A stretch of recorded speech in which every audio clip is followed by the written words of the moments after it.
फिर के बाद अब आपको ये भी जान लेना चाहिए कि इस वक्त की वो 5 बड़ी खबरें कौन सी हैं जिस पर आपको आगे अपडेट देंगे और जो बहुत महत्वपूर्ण भी हैं। तो 5 बड़ी खबरों में पहली बड़ी खबर क्या है आप वो देखिए। तो पहली बड़ी खबर चीन ने भूटान की जमीन पर जो दावा किया है उससे जुड़ी हुई है, जिसको लेकर भारत और भूटान एक हुए और चीन को इस पर करारा जवाब भी दे दिया गया। बताएंगे विस्तार से आपको। दूसरी बड़ी खबर यह है कि सक्तेंग वन्य जीव अभयारण्य पर चीन का दावा है, ये वही हिस्सा है, इसकी जो सीमा है वो अरुणाचल प्रदेश से लगी हुई है। इस पूरी जगह की जानकारी विस्तार से आपको देंगे। भूटान की परियोजनाओं की फंडिंग पर का भी विरोध किया है चीन ने, जिसको लेकर भारत ने भूटान का साथ देते ये कह दिया है कि ना तो ये फंडिंग नाजायज है और ना ही ये इलाका चीन का है और सक्तेंग अभयारण्य हमारा अभिन्न हिस्सा है, ये भूटान ने कहा, जिसका समर्थन भारत ने किया है। और जो 5वीं बड़ी खबर है इस वक्त की वो ये कि सक्तेंग पर कभी नहीं रहा विवाद। भूटान ने इस बात को स्पष्ट किया क्योंकि चीन ने ये कहकर उस हिस्से पर अपना दावा किया था कि ये विवादित हिस्सा है।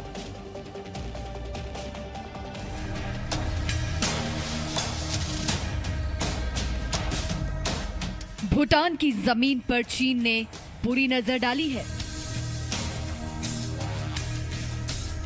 चीन ने भूटान की जमीन पर झूठा दावा किया है। चीन ने भूटान के सक्तेंग वन्यजीव अभयारण्य की जमीन को विवादित बताया है। भूटान ने चीन के दावे को खारिज कर दिया है।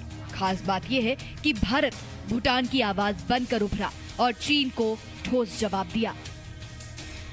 आइए आपको पूरा मामला समझाते हैं कि किस तरह चीन भूटान की जमीन हड़पना चाहता है। यह है भूटान का सक्तेंग वन्यजीव अभयारण्य जो त्रासीगांग जिले में स्थित है। करीब 750 वर्ग किलोमीटर में फैले इस विशाल अभयारण्य को लेकर चीन ने सवाल उठाया है। चीन ने ग्लोबल एनवायरमेंट फैसिलिटी काउंसिल की 58वीं बैठक में सक्तेंग वन्यजीव अभयारण्य की जमीन को विवादित बताया। इस वर्चुअल बैठक काउंसिल में चीन के सदस्य जोंगजिंग वांग ने अभयारण्य की परियोजना को दी जाने वाली फंडिंग का विरोध किया। In light of the Saktang Wildlife Sanctuary in this project is located in the China-Bhutan disputed areas, China opposes and does not join the council decision on this project. Global environment facility council की बैठक में भूटान का कोई सदस्य नहीं था। भारत की IAS अधिकारी और वर्ल्ड बैंक में कार्यकारी निदेशक अपर्णा सुब्रमण्यम भूटान का प्रतिनिधित्व कर रही थी।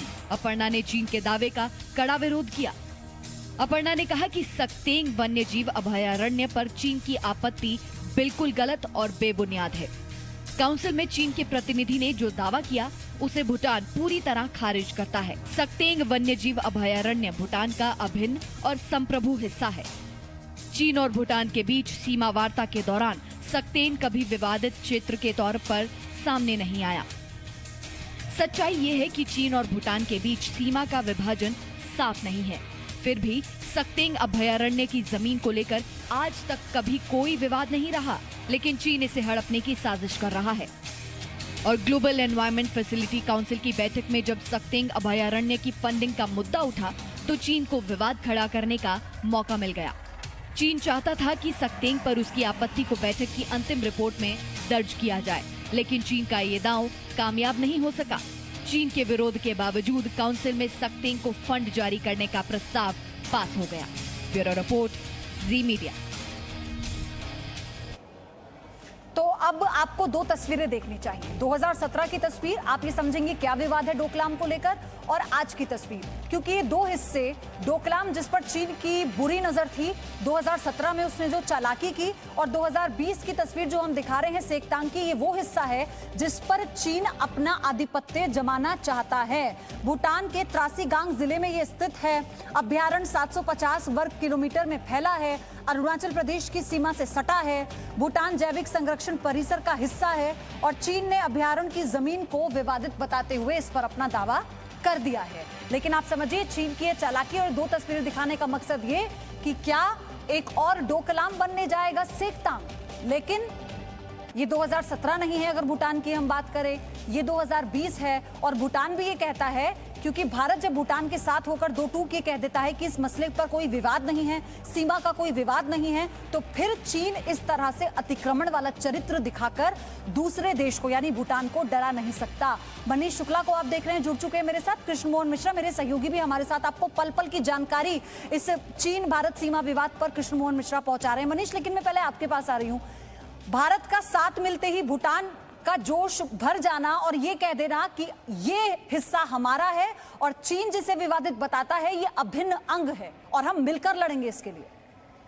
या बिल्कुल, भारत और भूटान के रिश्ते बहुत ही पुराने हैं और बहुत ही बेहतर संबंध है। और जाहिर तौर पर भूटान की चाहे रक्षा हो, चाहे भूटान की फॉरेन पॉलिसी हो, उसमें इंडिया का एक बड़ा रोल रहता है, बहुत ही पॉजिटिव रोल रहता है। लेकिन ये भी दिखाता है कि कैसे जो चीन है वो जो छोटे देश हैं, जो उसके पड़ोसी देश हैं, उनके साथ वो कैसे अपने सीमा विवाद को बढ़ा रहा है। एक रिपोर्ट के मुताबिक चीन के करीब 14 जो ऐसे जो जगह हैं वहाँ पर उनके डिस्प्यूट हैं, बॉर्डर डिस्प्यूट्स हैं दुनिया के अलग अलग देशों से। और पूरी दुनिया जिस तरीके से अगर आप देखें तो चाहे वियतनाम हो, इंडोनेशिया हो, या फिर ऑस्ट्रेलिया हो, फिलीपींस हो, जापान हो, भारत हो, भूटान हो और नेपाल जैसे देश, जिनको लेकर के पिछले दिनों काफ़ी रिपोर्ट्स आई कि नेपाल की काफ़ी ज़मीनों पर चाइना ने कब्जा किया हुआ है। तो ये चीन की ये पॉलिसी है क्योंकि वो अपनी शक्ति का इस्तेमाल अपने पड़ोसियों को डरा के करना चाहते हैं। डोकलाम में भी कुछ ऐसा ही उन्होंने करने की कोशिश की थी और उनको अंदाज़ा नहीं था कि किस तरीके से भारतीय सेना भूटान में जाकर के उन्होंने सड़क का जो निर्माण हो रहा था डोकलाम में उसको रोक दिया था। यहाँ पर भी अगर आप देखें तो चाहे गालवान हो, चाहे पेंगोंग त्सो के इलाके हो, यहाँ भी चीन ने कुछ इसी तरीके की अपनी एक रणनीति अपनाई है। जाहिर तौर पर भारत की जो शक्ति है, भारत को जो दबदबा है वर्ल्ड में, उसको कम करने की, उसको दबाने की कोशिश है। यहाँ पर जिस तरीके से भूटान का मामला सामने आया और भारत ने इंटरनेशनली भूटान का पक्ष लिया और पुरजोर तरीके से ये कहा कि ये कोई डिस्प्यूटेड एरिया नहीं है, ये भूटान का एरिया है जो सेंचुरी है। और जाहिर तौर पर इससे जो चीन को फिर से एक बार बड़ा झटका लगा, जिस तरीके से डोकलाम में हमने देखा और ये दोबारा इस तरीके से चीज़ हुई है। लेकिन जाहिर तौर पर चीन की हमें जो भी रणनीति है इस तरीके की जो हड़पने की, उससे हमें बच के रहना पड़ेगा और चीन के खिलाफ हमें और ज़्यादा काउंटर जो स्ट्रेटजीज हैं वो अपनानी पड़ेगी, ताकि हमें नहीं, हमारे जो पड़ोसी देश हैं जो भारत की तरफ उम्मीद से देखते हैं कि भारत जब भी चीन इस तरीके से एक्शन लेगा भारत उसको डिफेंड करेगा, वो हमें जरूर करना होगा। ओके, कृष्ण मोहन मिश्रा, आपसे ये समझना चाहेंगे कि भूटान जैसा छोटा देश, हालांकि भारत और भूटान की दोस्ती बहुत पुरानी है, भारत ने हमेशा भूटान का साथ दिया है, लेकिन जब चीन के अतिक्रमण वाला चरित्र सामने आता है तो भूटान भी आक्रामक हो जाता है। उसे पता है कि उसके साथ भारत है और भारत को पता है कि उसके साथ तो महाशक्ति है और जो दूसरे देश हैं। देखिए, भूटान का हमेशा से यही रुख रहा है, क्योंकि भूटान खुद को तिब्बत नहीं बनने देना चाहता। भूटान में भी बौद्ध धर्म है जिस तरह से तिब्बत में था।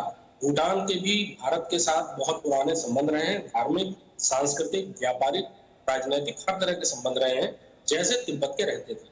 लेकिन आज तिब्बत नहीं है, तिब्बत पर चीन ने कब्जा कर लिया है। भूटान खुद को तिब्बत बनने से बचाना चाहता है और इसीलिए वो चीन की हर हरकत के खिलाफ खड़ा होता है। भूटान में भारतीय सेना भूटानीज आर्मी को ट्रेनिंग देती है। एक पूरा का पूरा मिशन भारतीय सेना का वहां पर रहता है, जिसको इम्ट्रैक्ट कहते हैं। ट्रेनिंग फैसिलिटी भारतीय सेना वहां मुहैया कराती है। भूटान के अफसरों को भारतीय सैनिक इंस्टीट्यूट जो है वहां ट्रेनिंग मिलती है। और साथ ही डोकलम में आपने देखा कि डोकलम जमीन भूटान की थी, लेकिन जब चीन ने वहां पर आगे बढ़ना शुरू किया तो भूटान का तो सिर्फ एक टोकन रेजिस्टेंस था, उसकी फौज बहुत छोटी है, लेकिन भारतीय सेना पूरी तौर पर वहां पर मोर्चे में डट गई भूटान के साथ और उसने चीन को रोका और चीन को पीछे हटना पड़ा। चीन ने अब एक नया विवाद शुरू किया है, लेकिन भूटान को ये बात पता है कि अगर वो चीन का विरोध नहीं करेगा तो उसकी स्थिति भी तिब्बत जैसी हो जाएगी।